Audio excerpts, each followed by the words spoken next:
Assalamualaikum warahmatullahi wabarakatuh. Perkenalkan, nama saya Faizatus Soliha dari Prodi Pendidikan Agama Islam semester 5. Kepada yang terhormat Bapak Muhammad Syarif MPDI selaku dosen pengampu mata kuliah Politik Ekonomi. Saya di sini akan menjelaskan tentang kebijakan politik Orde Lama terhadap pendidikan Islam Indonesia serta faktor apa yang menurut Anda mempengaruhi kebijakan tersebut. Dalam masa Orde Lama, pendidikan Islam belum mendapat perhatian dari pemerintah, tapi dengan adanya elit Muslim yang berpandangan progresif, modern, dan nasionalis, misalnya tokoh dan intelektual Muslim, yang mendapat pendidikan dari negara maju mampu melakukan komunikasi yang baik dengan pemerintah. Dengan adanya dukungan dari elit Muslim yang sejalan dengan visi dan misi serta tujuan pemerintah, maka adanya usaha yang dilakukan pemerintah terhadap kepentingan pendidikan Islam. Adapun usaha yang dilakukan pemerintah adalah satu, dengan mendirikan Departemen Agama, pembinaan pendidikan agama setelah kemerdekaan Indonesia, dilakukan secara formal institusional. Urusan keagamaan dan pendidikan agama sebelum merdeka ditangani kantor agama pada masa penjajahan Belanda di kantor resmi yaitu Vereilandszaken pada masa penjajahan Jepang bernama Sumuka. Tetapi setelah Indonesia merdeka berubah menjadi Kementerian Agama dan resmi pada 3 Januari 1946.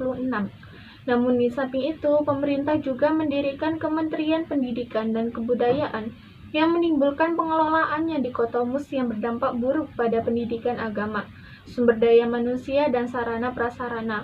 Untuk mengatasi masalah ini, pemerintah Orde Lama mengeluarkan peraturan bersama antara kedua kementerian untuk mengelola pendidikan agama dan umum, baik negeri maupun swasta.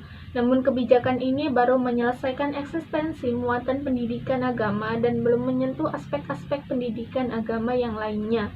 2. Dengan mengeluarkan sejumlah kebijakan berupa peraturan dan perundang-undangan yang ada hubungannya dengan pendidikan agama, maka pemerintah Orde Lama mengeluarkan Undang-Undang Nomor 12 Tahun 1950 yang mengatur pendidikan agama di sekolah negeri, baik yang ada di Kementerian Agama maupun Kementerian Pendidikan dan Kebudayaan. Pada bab 12 pasal 20 Undang-Undang dinyatakan bahwa dalam sekolah negeri diadakan pelajaran agama.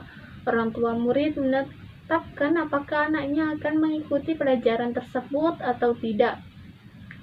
Selain itu, tata cara penyelenggaraan pengajaran agama di sekolah negeri diatur dalam peraturan yang ditetapkan oleh Menteri Pendidikan, Pengajaran, dan Kebudayaan bersama dengan Menteri Agama.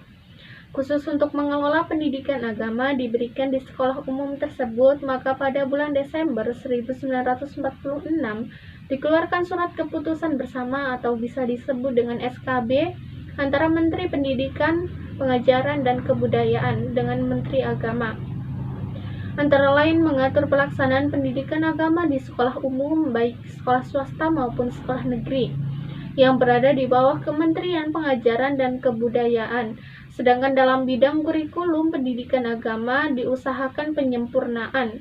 Untuk itu dibentuk kepanitiaan yang dipimpin oleh Kiai Haji Imam Zarkashi dari Pondok Pesantren Gontor Ponorogo yang disahkan oleh Menteri Agama tahun 1952. Dan pada pemerintah Orde Lama terhadap pendidikan agama juga terdapat keputusan sidang MPRS pada Desember 1960.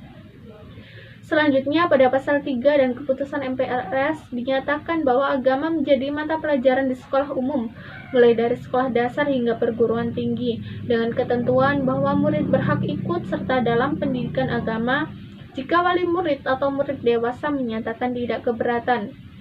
3. Memberikan perhatian terhadap pertumbuhan dan perkembangan lembaga pendidikan Islam, seperti madrasah dan pesantren, dalam rangka merumuskan kebijakan pendidikan yang dibentuk pada akhir tahun 1945. Dalam laporannya mengenai bentuk pendidikan Islam yang lama dan baru, dinyatakan bahwa madrasah dan pesantren yang pada hakikatnya adalah satu alat sumber pendidikan dan pencerdasan rakyat jelata yang sudah berakar dalam masyarakat Indonesia. Madrasah dan pesantren diserahkan pembinaan dan pengembangannya kepada Departemen Agama. Berkaitan dengan tugas dan tanggung jawab ini, maka Departemen Agama menetapkan beberapa kebijakan sebagai berikut. Pertama, memberi pelajaran agama di sekolah negeri dan partikulir. Kedua, memberi pengetahuan umum di madrasah. Ketiga, mendirikan sekolah pendidikan guru agama, pendidikan hakim Islam negeri, madrasah wajib belajar, dan sebagainya. Kesempatan ini digunakan oleh masyarakat Muslim Indonesia untuk mendirikan lembaga-lembaga pendidikan Islam, sehingga pada tahun 1945 madrasah berkembang menjadi 849 buah dengan murid sebanyak 2017. Adapun usaha keempat yang dilakukan pemerintah adalah dengan memberikan bantuan fasilitas dan sumbangan material kepada lembaga-lembaga pendidikan Islam seperti mengangkat guru agama, membantu biaya pembangunan madrasah, bantuan buku-buku pelajaran, menegrikan madrasah, dan bantuan lainnya walaupun jumlahnya masih sangat terbatas sesuai dengan kemampuan ekonomi waktu itu. Sekian yang dapat saya sampaikan. Mohon maaf apabila ada kesalahan dalam materi. Terima kasih. Wassalamualaikum warahmatullahi wabarakatuh.